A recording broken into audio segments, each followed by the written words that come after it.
alam natin ang tamang pagsisipilyo ng mga ngipin natin, hindi yung basta toothbrush lang. At pati na ang dapat kainin para manatiling malusog ang ating mga ngipin. Sa ganoong paraan, makakaiwas po tayo sa mga bakterya na makakasira sa ating mga ngipin. Lagi na rin po ako magtutoothbrush, Kuya Eric. Okay, sige. Buti naman at naintindihan ninyo ang kahalagahan nito sa atin. Bible story na tayo. Sige po, Kuya Eric. Okay, noong nakaraan ay natunghayan natin ang pagtulong ni Josue sa mga Gabaonita laban sa 5 kaharian. At inalalayan po ng Panginoon si Josue at ang mga anak ni Israel sa pakikipaglaban po sa 5 kaharian. At dahil nga sa pangyayaring iyon, tumakas ang 5 hari sa harap ng mga anak ni Israel. Sila ay nagtago sa yungib, pero ang ginawa nilang pagtago ay hindi nalingid kay Josue. Ito, basahin natin ang nakasulat sa aklat ng Josue sa 10:17 hanggang 27.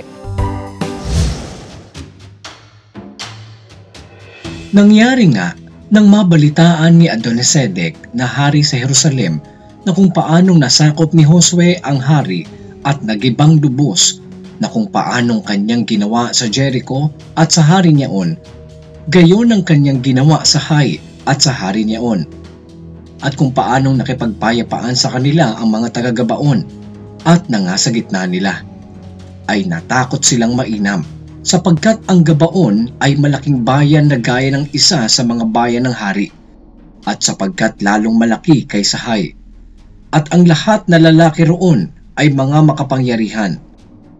Kaya't si Adonisedec na hari sa Jerusalem ay nagsugo kay Oham na hari sa Hebron, at kay Piriam na hari sa Jarmut, at kay Hapia na hari sa Lakis, at kay Debir na hari sa Eglon, na ipinasasabi, "Sampahin ninyo ako at inyong tulungan ako at saktan natin ang Gabaon sapagkat nakipagpayapaan kay Josue at sa mga anak ni Israel."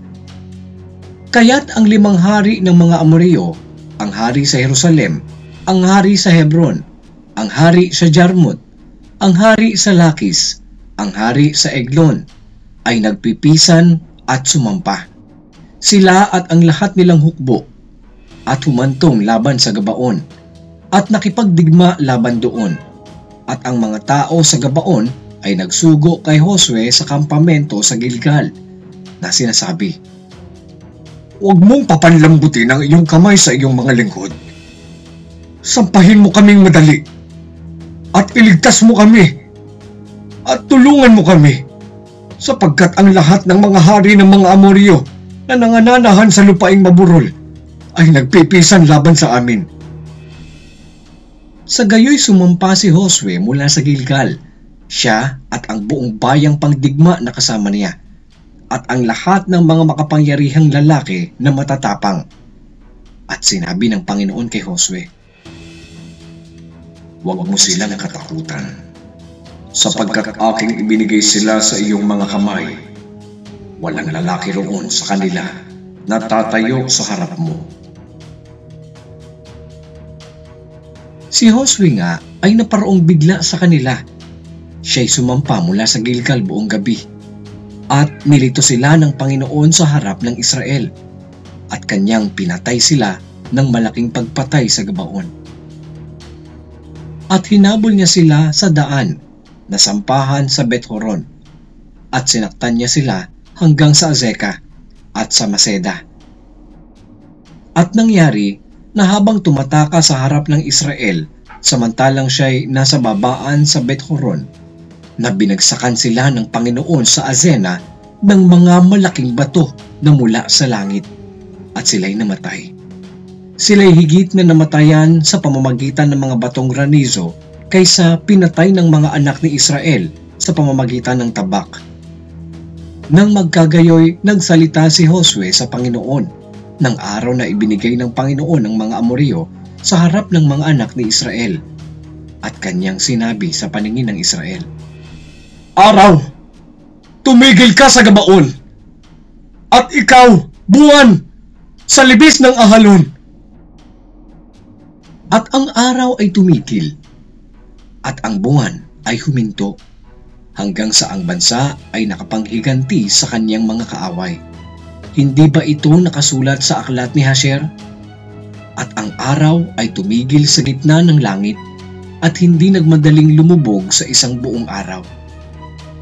At hindi nagkaroon ng araw na gaya niyaon bago nangyari yaon o pagkatapos niyaon, na ang Panginoon ay nakinig sa tinig ng tao, sapagkat ipinakipaglaban ng Panginoon ang Israel, at si Josue ay bumalik at ang buong Israel na kasama niya sa kampamento sa Gilgal. At ang 5 haring ito ay tumakas at nagsipagkubli sa yungib sa Maseda.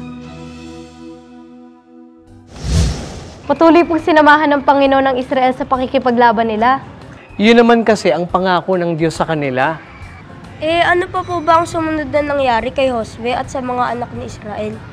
Yan naman ang matutungayan natin bukas kung loloobin ng Panginoon. Kaya't huwag kayong absent sa panonood ng Bible story. Laging tandaan ang tamang pangangalaga sa ating mga ngipin. Ugaliin natin ito para makasanayan natin hanggang sa paglaki. At isa ito sa kalooban ng Diyos ang alagaan ng ating katawan. Tandaan natin, ano man ang ating ginagawa, siguraduhin natin ito ay para sa ikaluluwalhati ng Diyos. Basahin natin ang nakasulat sa aklat ng 1 Korinto sa 10 at 31. Kaya kung kayo'y nagsisikain man o nagsisiinom man o anuman ang inyong ginagawa, gawin ninyo ang lahat sa ikaluluwalhati ng Diyos. Kung loloobin ng Diyos, pag-aaralan natin bukas ang kahalagahan ng pagpunta natin sa ating dentista. Abangan niyo yan mga bata!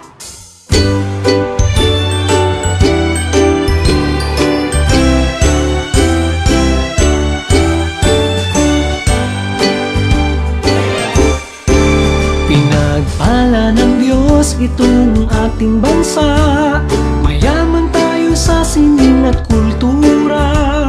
Talinong angkin natin panglinangin upang siya ay luwalhatiin. Ikaw ay Batang artistic, you're so fantastic. Ipakita ang talento mo mula sa langit. Sa pagsayawan, musika, panulat at sinema, sa teatro, pagpinta at arkitektura, ang galing mo sa sining, batang artistic.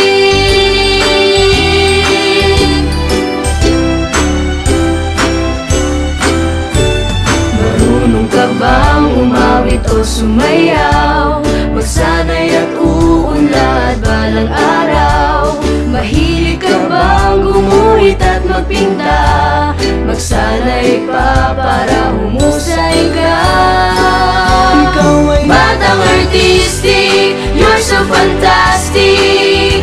Ipakita ang talento mo mula sa langit. Sa pagsayaw at musika, panulat at sinema, sa teatro, pagpinta at arkitektura, ang galing mo sa sining, batang artistic.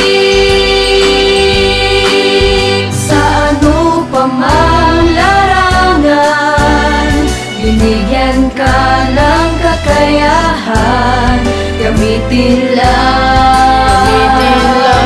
sa kabutihan. Ikaw ay Batang artistic, you're so fantastic. Ipakita ang talento mo mula sa langit. Sa pagsayaw at musika, panulat at sinema, sa teatro, pagpinta at arkitektura, ang galing mo sa sining, batang artistic. Batang artistic, you're so fantastic. Ipakita ang talento mo mula sa langit. Sa pagsayawan, musika, panulat at sinema, sa teatro, pagpinta at arkitektura, ang galing mo sa sining, batang artistic. Ang galing mo sa sining, batang artistic.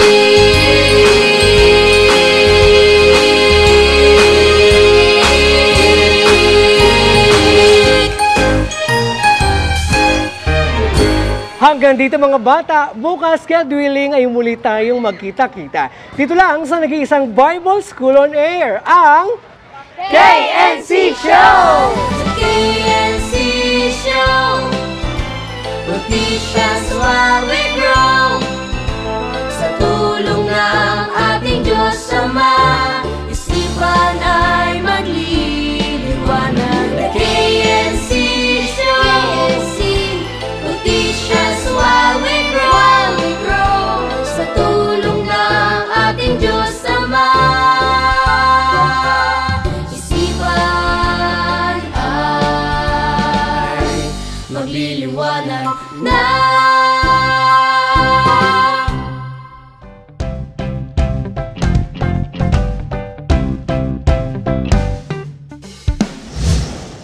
Ugalit. Sorry. At ang isa pang nakakahanga. Exciting, di ba? Exciting, di ba? Di ba? Exciting, di ba? Di ba? Di ba? Exciting, di ba? parang hirap dagto yung mga bata.